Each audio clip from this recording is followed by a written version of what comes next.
So, how's dating life? How are things? Where do I start? I wish there was wine in here to talk about We that. can get some. We can get some. Dating life in New York is terrible. Yeah, because I always talk to people about this because I live in New York, and when I was single, I lived in New York. And dating life in New York, where you're living currently, is terrible for women, but it's magnificent for men. I don't get it, but I How feel so? like because men in New York, they could be like a 6, you know, on the 1 to 10 scale, but they think they're a 12.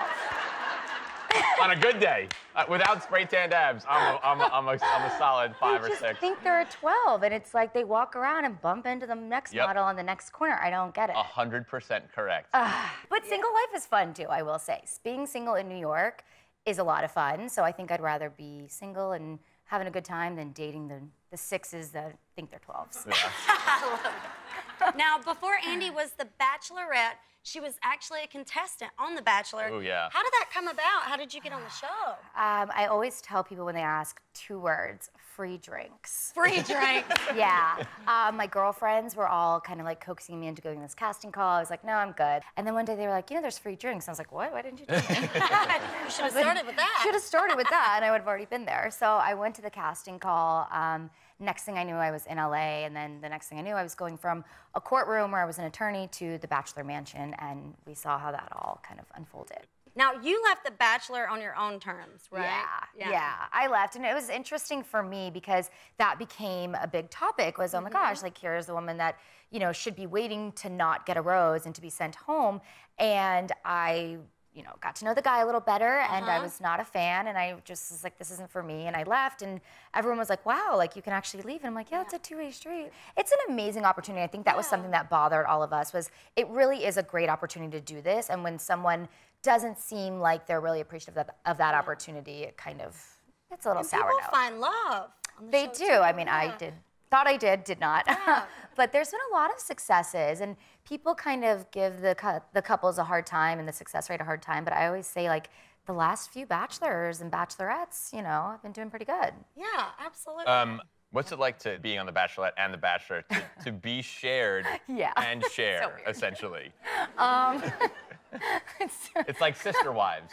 Yeah. It's like brother-husband. Yeah. The brother-husbands was better. Brother-husbands, great. It's really weird. I'm not gonna lie, like, you walk in, and especially when I was on The Bachelor, at first I was like really attracted to the guy, and I'm like, wait, someone just kissed him now. I'm going in for the kiss. It's so weird. And then on the other side, I was attracted to like 5 guys, and you know, there was kissing, and all I'll say is there was a lot of breath mints, a lot of like. There are.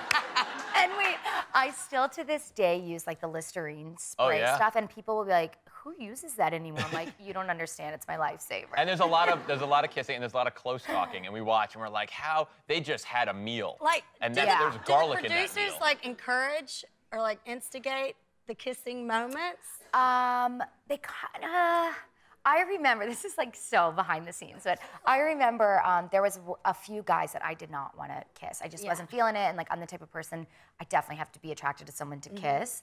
And I would make sure that we were in like very open public spaces during the group dates. Oh, definitely. That makes like, sense. We're making sure he's in front of everyone, because no one's going to kiss you in front of everyone else.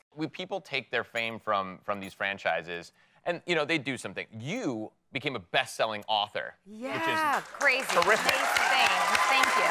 Because why do you think people gravitate towards you? I mean, there's been hundreds of bachelors and bachelorettes. Why do you think people gravitate towards you? I don't know. I'm glad they do. Thank you. I don't know. I think there's a lot of authenticity that I try and maintain. Like, if you read the books, you know, it started with It's Not Okay, which obviously detailed my breakup and heartbreak, and I think it was something that no one ever talked about, and it was the only thing I really had going on, so I was like, you know what, I might as well talk about this.